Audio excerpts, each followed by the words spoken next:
Welcome back and welcome to part 3 of this stylized Toon Shader T-Scene artwork in Blender Eevee. So in the previous parts we did all the modeling, and in this part we're going to be doing the stylized lighting and the stylized Toon Shader materials. And these free videos are made possible thanks to my supporters. So if you'd like to join my supporters in helping out this channel, a great way to do that is by joining one of my Patreon memberships. And by joining a Patreon membership, as well as supporting the channel monthly, you'll also get access to lots of Blender content like the artwork project files and tutorial files. You'll also get access to lots of procedural materials and other Blender products and geometry mode modifier setups. So there's lots of useful Blender content you can get access to on my Patreon page, or if you'd like to just make a one-time purchase of one of my products, then my Gumroad store is a great place to do that, and the links to that will be in the description, as well as the links to the finished project files of this tutorial if you're interested in purchasing. So let's start by adding in the HDRI that I'm going to use for the lighting. So I'm going to go over here to the render properties, and on the render engine here, I'm going to be using the Eevee rendering engine, and I'll hold down the Z button and move my mouse up into the rendered view. And I'm now going to be adding in the HDRI that I mentioned at the beginning of the tutorial series.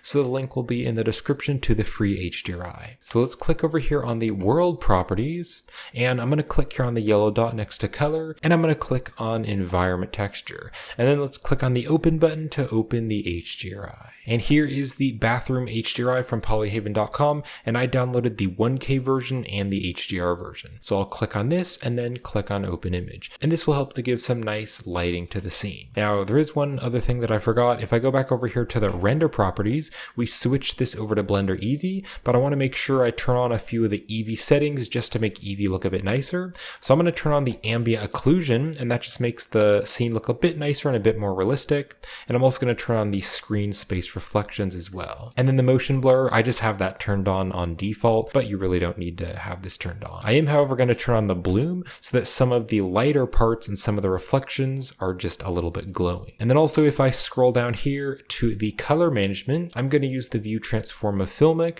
and then the look here, I'm going to change to the high contrast because it makes it look a bit nicer and it makes things more contrasted and saturated. Now I actually want to rotate this HDRI around because I like how the lighting looks on the other side. And so I'm going to be rotating the HDRI around by 180 degrees. So to do this, we can go over here to the shading workspace, and then right here there is the shader nodes, but instead of editing the object shader nodes, we want to edit the world nodes instead. So we'll change this to world. So now here is the HDRI, and I'm going to be using the Node Wrangler add-on. So if you don't have the Node Wrangler enabled, you can click on edit. You can go to the preferences, and then here on the add-ons tab, you can go to the search, and you can search for Node Wrangler and just enable the Node Wrangler add-on, and then we can close the user preferences. So if you select the HDRI, you can press Ctrl T, and that is going to add the texture coordinate and mapping nodes. Let's go into the rendered viewport mode so we can see the HDRI, and I just like the lighting better when it's rotated around by 180 degrees. So on this mapping here, we can take the rotation Z and we can rotate this value, and it's going to rotate the HDRI. So I will type in 180 so it's rotated around. So let's go back over here to the layout. Now I also want to add a sunlight, so I'll go to the add menu and we can just add a sunlight here on light. So we'll choose sun, and I can bring the sunlight up here, and let's rotate the sunlight over, and I want to have it kind of here on the back, kind of pointed forwards. So the camera view is going to be roughly about here. So this way there'll be some light shining through here, and later in the tutorial series we're also going to be modeling kind of a window object that will be used as a shadow to make it look like there is morning sunlight coming through a window. But for now I'll just rotate it around like this so that there are some shadows just right there. Now also, if I go to the object data properties of the light, I want to change the angle right here. So if you turn the angle down, the shadows are going to be very sharp. But if you turn the angle up, then the shadows are going to be very soft. So I find that an angle of 0.5 looks pretty good. I like 0.5. So it is relatively sharp, but it is just slightly soft on the edges. And then I'm going to leave the color how it is and the strength just at 1. Let's now add a camera. So I'll go to the add menu, we can go to camera and we can just add a camera, and then you can move your view to wherever you want the camera to be. So I'm going to have the camera roughly about here, and then you can press Control Alt and numpad 0. And for some reason my screencast keys turned off, so sorry about that. So now you can see my screencast keys right there, down there in the corner. So again, just move your view to wherever you want the camera to be. You can press Control Alt and numpad 0, and this is going to bring the camera to where you are. And then if you click in the corner here to select the camera, you can hit the G key to move the camera around. You can also hit the G key and then double tap the Z key to move the camera in and out. Now, I also want to make this a square image, so I'm going to go right up here to the render properties, actually right over here on the output properties, and here on the format, I'm going to change the X and Y to the same value. So I'm going to change them to 1920 by 1920. So they're the same number, so it is now a square image. All right, so we'll now create the base cup material, which is going to be on the cup and the saucer and the tea kettle. So I can just select the tea kettle first, and let's click here to go to the shading workspace and make sure you're in the rendered viewport mode. And we're now going to be creating that toon style shader. So on the world here, I'm going to change this to object instead, so we can use the object shader nodes. I will click on new to add a new material, and then I can just call it teacup or whatever you want to call it. So to create the toon shader, we're going to be using a really cool node which only works in Blender Eevee. So if I go to the add menu, I can search for the shader to RGB, and we'll drop the shader to RGB here in between the principled and the material output. So this is going to take the shader data and it will just turn it into color data. But then to make this look more like a teacup material, I'm going to turn the roughness value all the way down so it is very shiny. And on the color here, on the base color, I'm going to make this fully white. So the shader to RGB doesn't really appear as though it's doing anything because it's just taking the shader data and it's just making it color. So it isn't actually really changing the look of it. But what we're going to do now is go to the add menu and we're going to search for a color ramp. We'll put the color ramp here after the shader to RGB. And we can click on the linear type here, and we're going to change this to constant instead. So now I can drag the white tab and black tab around, and you can see the shader to RGB is making the shader into the colors, into this color here, and then that's going through a color ramp. And because we changed it to constant, there isn't going to be any blending between the colors. And so already we have this really cool toon style shader because it's using the shader data to actually make the lighter colors and the darker colors. So this black color here, that's kind of like a shadow because the lighting is shining from this side, and then it's kind of darker over here. So we can now use this color ramp to make a cool toon shader. So I'm going to be having 4 different colors. So let's hold down the control key and click 2 more times to add 2 more tabs. And then this tab I'm going to drag maybe to about here, and we'll drag these over here, and this one maybe around here. So we can now make all the different colors. So for the first color, that is just going to be fully white, so make sure it's fully white. Then for the second color here, this is going to be mostly white, but it'll be slightly gray and also a slight blue color. And then for the third one here, this one is going to be a kind of a mid-gray color, and it's going to be even more blue, so make it kind of a blue color. And you can see how this is starting to look, so you can see it's kind of giving a cool stylized shading effect with the shadow on this side. And then for this one here, this is going to be kind of a dark blue, so make it kind of a bit more gray, and then make it a dark blue. And if you want to use the exact same colors that I'm using, I will be showing you the hex values of each color. So the first one here is fully white, so that'll just be fully white. The hex value is going to be 6Fs. And then this one here, the second one, this light gray, and it's kind of like a blue color. This one is going to be a hex value of BC, CD, D2. Then this one right over here, this is going to be kind of a mid-blue color, and this one will be a hex value of 5B, 8590. And then finally this dark blue one here, which is going to be the darkest shadow, this will be a hex value of 2E, 4D, 5B. So if you want to use the exact same colors that I'm using, you can punch in those hex values or just choose whatever colors you want. And then you can adjust these around, kind of play with the values here and just kind of get it to a spot that you like. So then what I want to do is select the other objects here. So I'll select this here.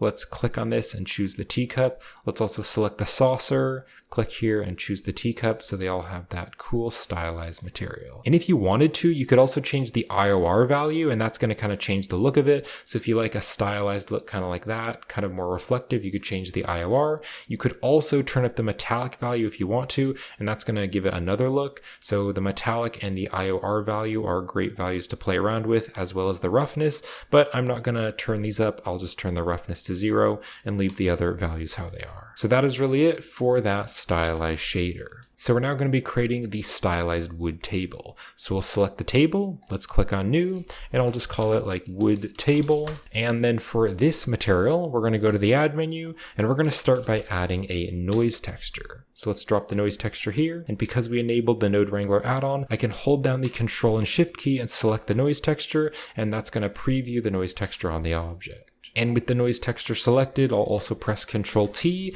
and that's going to add the texture coordinate and mapping nodes. And I want to use the object coordinates, so we'll put the object into the vector, and the object coordinates is going to place the texture on the object more evenly. And then let's change some of the settings. So here on the scale, I'll just turn this down to a 0.5 so it is smaller. Let's also turn the detail to a 5.5 so it has some detail. And then I'll turn the roughness up to a 0.8. Now I'm going to also leave the lacunarity value at the default of 2, but then I also want to make it a bit distorted. So I'll turn the distortion up just a little bit to a 0.5. So now let's make the colors. So I'll go to the add menu and we're going to search for a color ramp, and we'll put the color ramp here after the noise texture. And again, to make it look more stylized, I'm going to click on the linear here and I'll change it to constant. And then I can drag these values out here, and I'm going to hold down the control key and click here to add another tab. So we kind of have 3 of them. So I'll put one of them here, and then another one here, and another one here. And then we can make the colors. So for this one, I'm going to make it kind of like a dark brown. And then for this second one here, this is going to be kind of like a mid brown, so it'll be a bit lighter than the other one. And this one is going to be kind of like a light brown. And if you want to use the same hex values that I'll be using for the dark brown, this will be a hex value of 503926. And then the mid gray color or the mid brown color, this will be a hex value of 654536. And then the light brown, this will be a hex value of 805E48. So it's kind of looking like wood, but the wood texture isn't stretched and it's not going in one direction. So we're going to be using this mapping node to stretch the texture to make it look more like wood.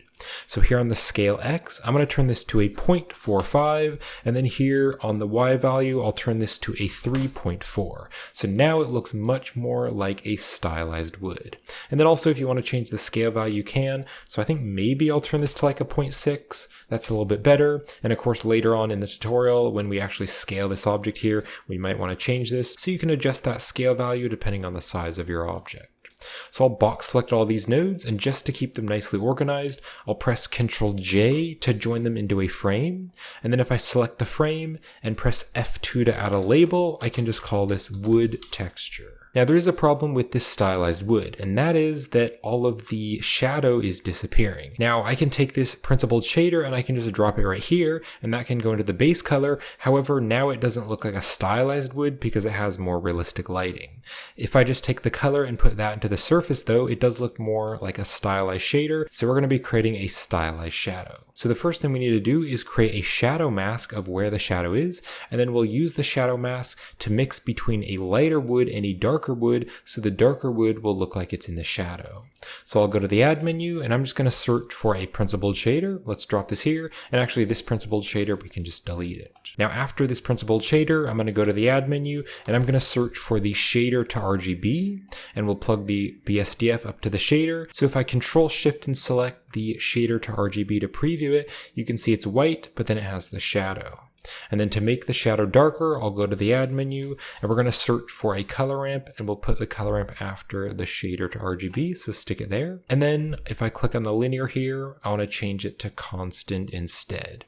And this white tab, I can drag it out here. So I'll drag it to about here just so that the shadow looks correct. So just play around with this until the shadow looks good. For me, that is somewhere around there.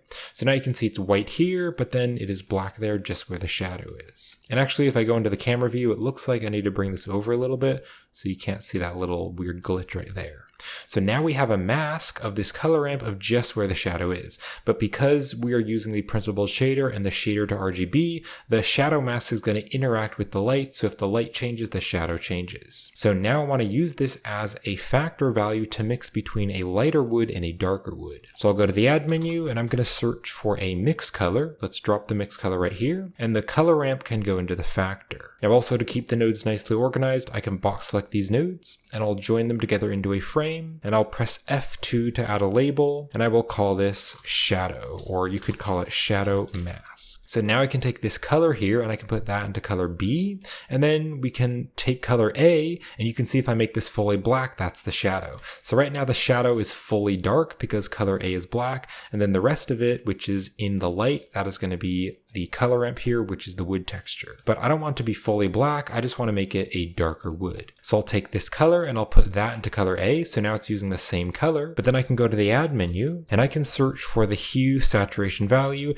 we'll put the hue saturation value between the color ramp and the mix, so we'll just stick it right there. And then this value here, we can turn this down, and so that's just going to make the shadow darker. So I'll turn this value down to a 0.3, so now in the shadow you can still see the wood texture, but it is darker. So now we have a really cool stylized wood shader. So now let's create the stylized spoon shader. So I'm going to click here to select the spoon. We can also bring the spoon farther into the scene and maybe rotate it just so that we can see what it looks like in the shadow and out of the shadow.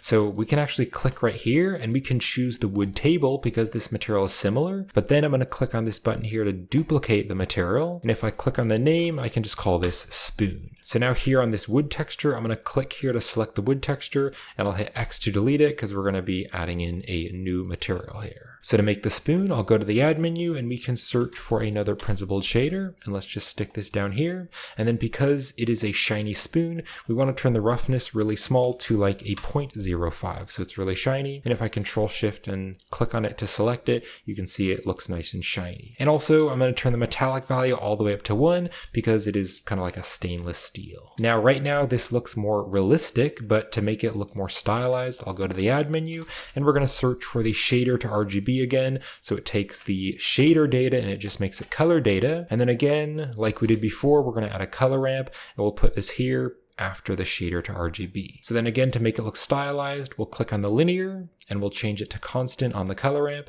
And then if we drag these values out, you can see we have a cool stylized spoon shader. And then I'm going to hold down the control key and click here to add another dot here or another tab, and let's drag these around. So I'll drag the white one over here and this one kind of in the middle, and we can now change the different colors. So this one here, this is going to be kind of like a light gray, so something like that, so it kind of looks like metal. And then this one here, this is going to be kind of a mid gray color. And if you want to use the same colors I'm using, this first one here is going to be a fully white color, so that's a hex value of 6Fs.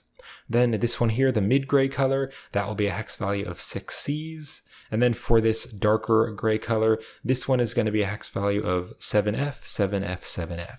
So it kind of looks like a nice stylized spoon shader. So you can see that it isn't actually changing when it goes into shadow. You can see it isn't really changing at all, but right here the spoon should be darker when it's in shadow. So we're going to take the color and we're going to put that into color B. And then this hue saturation value, this is going to be the darker version. So the color is going to go into the factor here. Actually, not the factor, it's going to go into the color because that's going to edit the colors. So then we can also box select these 3 nodes right here, and we can join them together into a frame. And if we select the frame and add a label, I can just call this like spoon, just to keep the nodes nicely organized. And then I can control shift and select the mix shader to preview it. So now this hue saturation value, the value is going to make it really darker.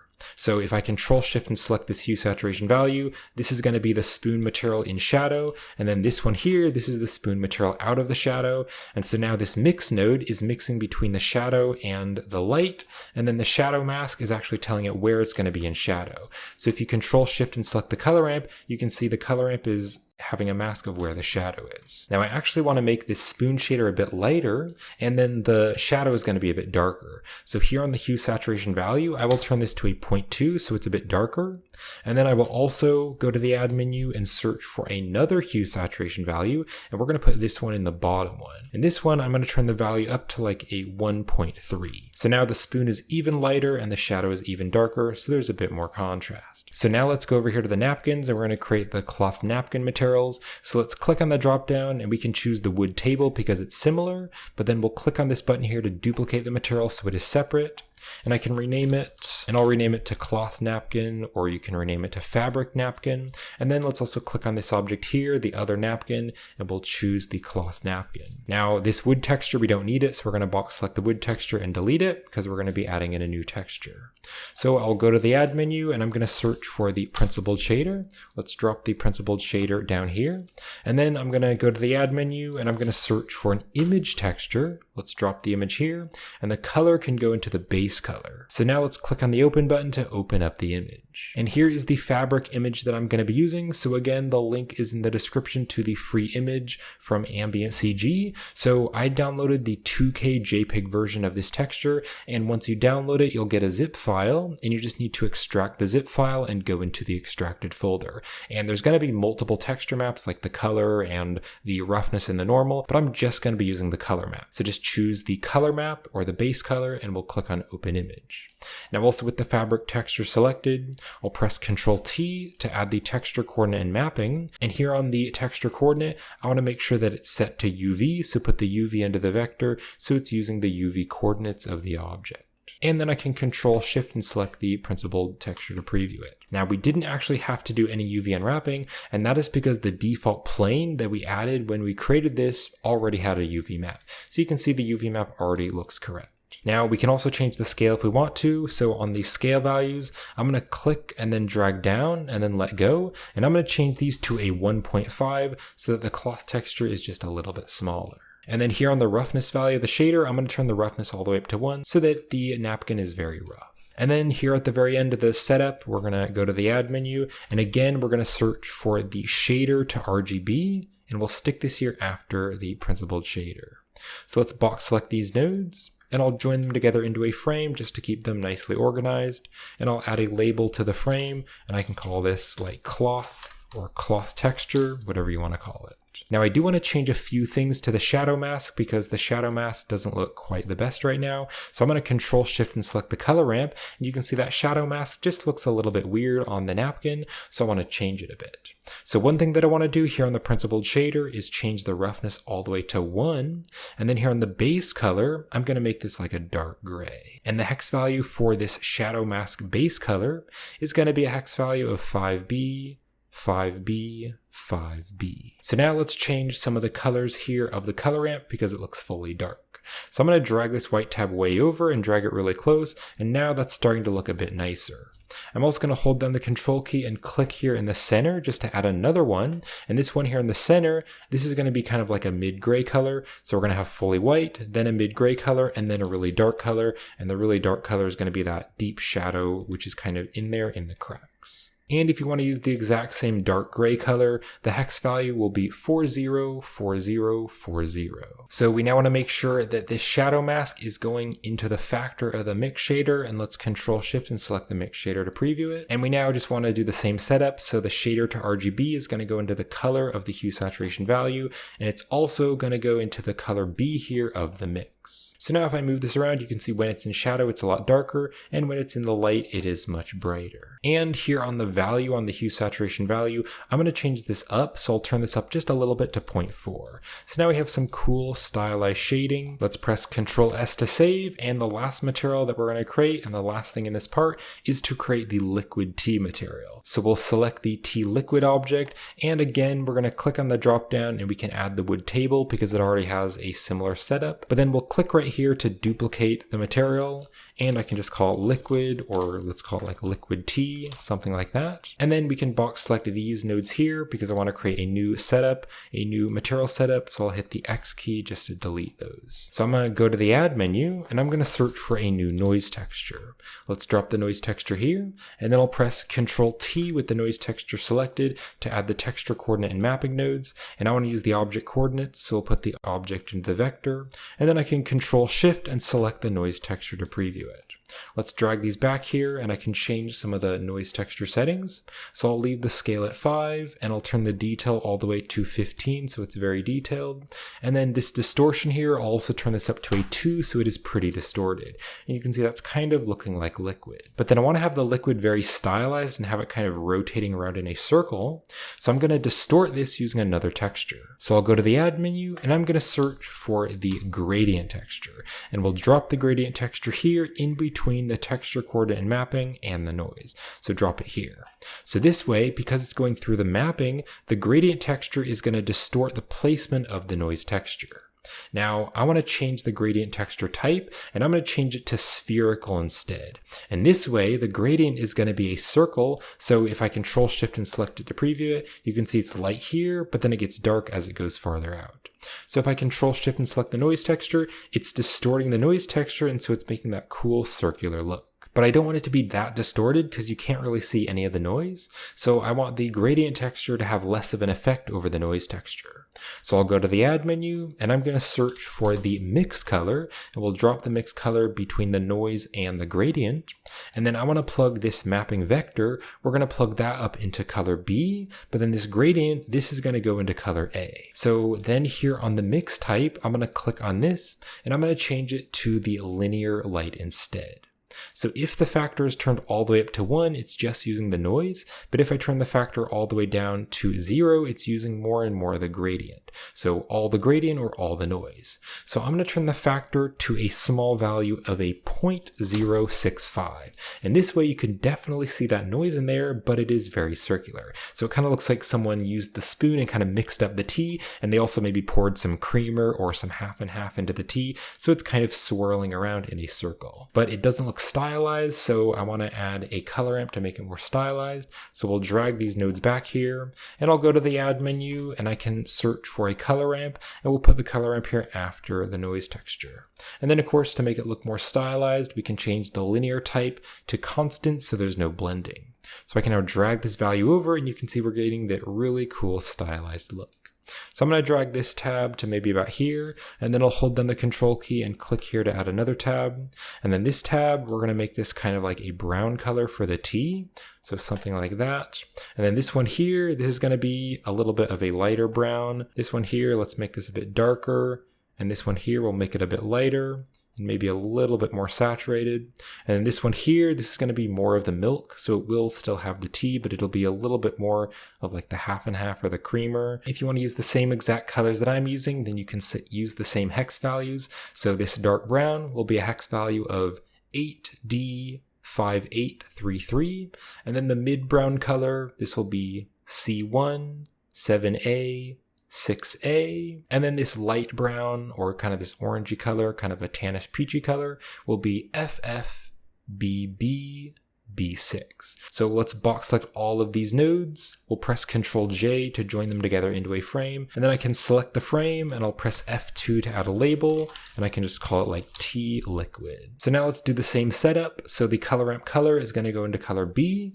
Let's Control Shift and select the mix to preview it, and then the color ramp color is also going to go into the color of the hue saturation value. And again, this is going to use the shadow mask. So there's a shadow right here, and so if I Control Shift and select the mix color, this hue saturation value is going to make the shadow darker. And I'm just going to leave it at 0.3. I think that is pretty good. So if I bring the T down more into the shadow, it's getting darker and it's interacting with the shadow. So let's go back here to the layout, and I'm going to press Ctrl S to save, and this is going to wrap it up for this part of the tutorial. So I hope you're enjoying this so far, and thank you so much for watching. So in the last part, in part 4, we're going to be finishing up the scene by adding those little bubbles which are on the surface of the T, and we're also going to be adding that cool toon style hand-drawn outline effect, and then we'll be duplicating the objects, and we'll do a few render settings like adding a depth of field and a compositing to get the final image. So when the next part is released, it'll be right up there on the end screen and the link in the description. And if you're enjoying this tutorial series and you'd like to help support this channel,